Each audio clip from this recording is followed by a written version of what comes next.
великой победы! Ура! Tinchlikni xohlasang jang tayyorlik qil. Bu ruslarning mashhur so'zi. Demak, ular tinchlikni xohlagan taqdirdami, jangni hargiz tark etmaydi. Ular hayotini jangdan ayirib qo'ymaydi. Chunki ular kuchlangandilar, qudrat topgandilar, raqiblarining hayotini sundurg'ili bo'lganligini yaxshi bilishadi. Char Rossiya va Sovet ittifoqi davrida Moskva ishg'oliyatidagi Qrim yarim orli 1954-yili Sovet ittifoqi rahbari Nikita Xrushev tarafidan Ukrainaga qo'shib berilgan. Sovet ittifoqi yemirilgandan keyin u Ukraina bilan munosabatlik avtonomiylik qurilma sifatida mavjud bo'lib turgan edi. 1994-yildagi Budapest kelishimiga asosan Ukraina yadro qurolidan voz kechishi va topshirishi o'tirib qo'yilgan bo'lib, bu vaqtda Ukraina dunyodagi 3-cho'ng yadro davlat edi. Sovet ittifoqi parchalangandan keyin Ukraina Sovet ittifoqining yadro qurol ombirining 3/1 qismiga ega bo'ldi. Bu ayni vaqtda Angliya, Fransiya va Xitoyning yadro qurollarining yig'indisidan ko'p edi. Shundoqla loyihalash va ishlab chiqarishning muhim vositalari, Xitoylar ora uchadigan boshqarilgan bombalar Ukraina zaminida qoldi. 1994-yili Budapest kelishimi bilan Amerikaning puli va Rossiyaning hujum qilmaslik va'dasi badaliga bu qo'rqinchli qurol ombiridan voz kechgan. Buning badaliga yadro quroliga ega Fransiya, Amerika, Angliya va Rossiya Ukrainaning zamin butunligining kafolatini bergan. Ukraina ham yadro qurolidan voz kechib, o'z omonligini yuqorqi davlatlarning kafolatiga topshirgan edi. 1997-yili Ukraina bilan Rossiya o'rtasida imzolangan kelishim bilan Rossiya dengiz armiyasining Sevastopoldagi mavjudligi uzartildi. Chunki Qrim Rossiyaning Qor dengizining janubga o'tadigan birdan-bir ishik edi. Texmi ochiq qilsak, Rossiyaning necha 100 yillik issiq dengizga chiqish orzusining amalga oshishining eng unumli yo'li edi. Shuning uchun bu tuproq ruslar uchun nihoyat muhim edi. Uzun mazgil Rossiyaning ta'sir ostida turgan Ukraina, Rossiyaning o'rniga Yevropa ittifoqi, Shimoliy Atlantik ahdi tashkilotiga yaqinlashmoqchi bo'lib, xalqi maydon to'ldirgan edi. Necha oy davomlashgan namoyishdan keyin 2014-yil 2-oyning 21-kuni Rossiyani qo'llaydigan Ukraina prezidenti Viktor Yanukovich davlatdan ketishga majbur bo'ldi. Lekin Rossiya o'z ta'sir doirasidan chiqib ketishga uringan, ya'ni gapini anglamaslikqa yuzlangan bu yangi hukumatni e'tirof qilmadi va uni siyosiy o'zgarish deb tasvirladi. Chunki bu Qrimdagi harbiy portdan ayrilib qolish va Qora dengiz va rayondagi ta'sirining ojizlashishidan darak beradi.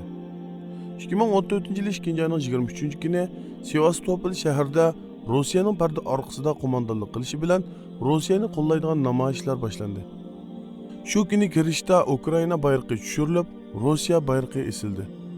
2-oyning 26-kuni Rossiyani qo'llaydigan qurolli kuchlar Rossiyaning qurollari bilan qurollangan, Rossiyada ishlangan kiyimlarni kiygan, ammo hech qanday g'arbiy va bayroq ko'tarilmagan askarlar Qrim yarim orolidagi nurg'un strategik nuqtalarni egalladi. Poytaxt Simferopoldagi Qrim parlament binosi qo'lga tushirildi. 6-mart Rossiya alayda qismlarining qurolli yeshil odamlarning soyasida saylamga chaqirilib, Qrimning Rossiyaga qo'shilishi to'g'risida umum xalq orasida ovoz qo'yishni qaror qildi. 2014-yil 3-oyning 17-kuni Rossiya prezidenti Vladimir Putin Rossiyaning Qrimga qo'shilishini tasdiqlashga imzo qo'ydi va butun dunyoning ko'z oldida Qrimni ishg'ol qildi. Yevropa birlashmasi, Amerika va dunyodagi nurg'un davlatlar Qrimdagi atalmish o'z taqdirini o'z belgilash saylamining natijasini qabul qilishni rad qilgan bo'lsa-mu, Budapest kelishimida berilgan va'dasiga binoan hech amaliy harakat qo'llanmadi. Birlashgan Davlatlar Tashkiloti Umumiy Majlisi 2014-yil 27-mart Qrim va Sevastopolni Ukrainaning ayrilmas bir qismi deb chaqirdi va Rossiyaning Qrimni qo'shib olganligini qonunsiz deb chaqirdi. Garchi Birlashgan Davlatlar Bexatarlik Kengashi orqa-orqadan yig'in ochgan bo'lsa-mu, ammo doimlik a'zo bo'lgan Rossiyaning rad qilish huquqi sababidan hech qanday qaror chiqarilmadi. Mana bu dunyo siyosatining mohiyati edi. Shuning bilan Qrim yarim orli Rossiyaning qurol-yarog' harakati bilan dunyoga tahdid soladigan harbiy bazaga aylandi. Chunki ular xotirjam yashaysan jangga tayyor bo'l degan ot so'zini hech esidan chiqarmaydi. Tarix qayta-qayta takrorlandi. Sovet ittifoqi mezgilida va Budapeshtda imzolangan qarorga qaramay Qrimni qaytadan ishg'ol ostiga oldi. Mana bu o'z amonligini boshqalarga havol qilganlikning oqibati edi. Va shundaqla biz hozirgacha tushunolmayotgan yoki tushunishni xohlamayotgan, tarixdan necha takrorlanibmi savoq olmayotgan masala edi. Ukraina o'z davlat butunligini, bexatarlikni boshqalarga havol qilib, o'zini qo'g'daydigan yadro qurolidan voz kechishi nima degan ahmoqonlik a? Agar ularda yadro quroli bo'lganida Rossiya shundoq qulay besib kirishga jur'at qilgan bo'ladimi? Hükümdarlar dasturi degan kitobda munqurlar xotirlangan. Taklif qilingan armiya, ya'ni yordam kirgan armiya zaminini besib oladi. Pulliq askar sotadi, ya'ni xoin bo'ladi. O'zining armiyasi garchi ojiz bo'lsa-mu, borligi bilan vatan uchun urushidi. Mana bugun biz mo Sharq Turkiston masalasida qutulish yo'limizni boshqalarga havola qilib, o'zimizni qo'g'daydigan bir armiya tashkil qilmasdan yoki qurolli tashkilotlarimizni kuchlantirmasdan shoxchi masalalarga isilib olib, shalg'ut ondagi taqlidchilarning to'xtamay sun'iy kun tartiblarini yasab, ulg'aytish orqali milliy xarakterni kuchaklashtirib, musulmonlik engini bulg'ishiga va burmilishiga qarab turmoqdamiz. Va yoki manqurt yozuvchi siyosiyonlarning yot madaniyatlarning bizga aloqasiz tarixiy tajribalarini zo'rg'a o'xshatib, ulardek bo'lish va atalmış ulardek taraqqiy qilish shiorlarida aldanmoqdamiz. Acaba dinimiz bizga düşmanlarımızga qandoq taqobil turishni ko'rsatmadimi? 1400 yil avval Alloh Jalla Jalaluhu bizlarni düşmanlarimizdan ogohlantirib mundoq deydi. Düşmanlaringlar bilan urush qilish uchun qo'linglardan kelishicha qurol kuchi, jang etib tayyorlaninglar. Buning bilan Allohning dushmanini, o'zinglarning düşmanlaringlarni va ulardan boshqa düşmanlarni qo'rqitisizlar. Ularni sizlar tunimaysizlar, Alloh tunuydi. Sizlar Allohning yo'lida sarf qilganinglar mayli nimali bo'lsin, sizlarga uning savobi to'liq berildi. Sizlarga zulm qilinmaydi. Ya'ni bu savobdan hech narsa kamaytirilmaydi. Xuddi Said Qutb rahimulloh aytganidek, Alloh taolo sabab qonuniyatida mu'minga yon bosmaydi. Faqat o'zi aytganidek, toqatimizning yetishicha jang etdi va qurol kuchi tayyorlab, Allohga tavakkul qilganimizda Allah o'ziga tavakkul qilguvchilarni do'st tutadi. Rus kafirlari Atmiras so'ziga mahkam esilib, dunyodagi eng kuchli davlat qatorida o'rin olmoqda. Lekin bizlar Rabbimizning ko'rsatmalaridan uzoqlashib, tarixdagi eng xorliq hayotni boshdan kechirmoqdamiz. Bugun Xitoy kafirlari Sharq Turkistondagi mavjudligini saqlab qolish uchun nimalarni qilmoqda?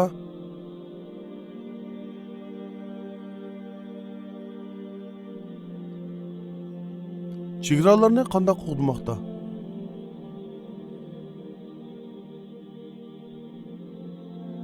Va qanday badallarni berayotmoqda? Bizchu nimalarni qilmoqdamiz?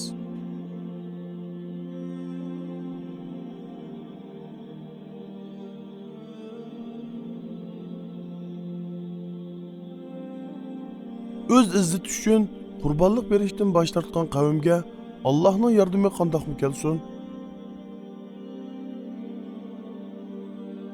Yoki biz allburun ruhiy taslimchilikka uchrab, dushmanga al bo'lgan shalg'ut zehniyat sohiblarining majruh so'zlariga masxush bo'ldikmi? Xitoyga qarshi urush qilaylik, Sharq Turkistonni mustaqil qilaylik. Hey, onda yag'anga qilib xalqni aldimanglar qarindoshlar. Mustaqillik bunda bir avval bir insonning hayotini qutqizishimiz kerak. Mustaqillik keladi. Bu mustaqillikni kelish uchun Xitoy bilan urush qilolmaysiz, buni e'tirof qiling. Bizning ojiziyatimiz, bizning qo'limizda temirning sunuqi yo'q qarindoshlar. Temirning sunuqi yo'q bir Uyg'ur xalqi Xitoy xalqiga qarshi, Xitoy Kommunist partiyasiga qarshi, biz yadro qurolliq bir Xitoy Kommunist partiyasiga qarshi, hatto Amerika va Rossiya ham aldirab teri-tang qilinmayotgan Xitoy Kommunist partiyasiga qarshi 4 tal Uyg'ur men qo'limdagi Kalashnikovlar bilan, qo'limdagi ko'say miltiqlar bilan men Xitoyni davlatini qo'g'lab chiqarman deyishning o'zi xalqni aldiganlik. Biz o'zimizning kuchini tunib yetishimiz kerak. O'zimizni bilishimiz kerak. Biz kuchimiz, iqtisodiy kuchimiz yo'q, siyosiy kuchimiz yo'q, harbiy kuchimiz yo'q, diplomatik kuchimiz yo'q. Mushlarning hammani bir-birlab inch by inch, metrma-metr, qadamma-qadam mushlarni shakllantirishimiz kerak. Yumshoq kuch qo'llanishimiz kerak qarindoshlar. Shundoq. Biz bugun xalqimizning mustaqillik talab qilayotgan irodasini, haq huquqimizni talab qilayotgan iztiroblarni ko'rib turibmiz. Lekin haq huquq talab qilinmaydi. Balki u tartib olindi. Buning uchun badal to'lashdan qo'rqmaydigan, qurbonlik berishdan yonmaydigan, kurash yo'lida tavranmay, tog' kabi sabr toqat qiladigan erkaklar kerak.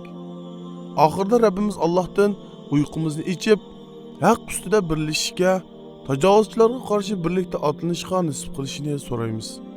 Amin.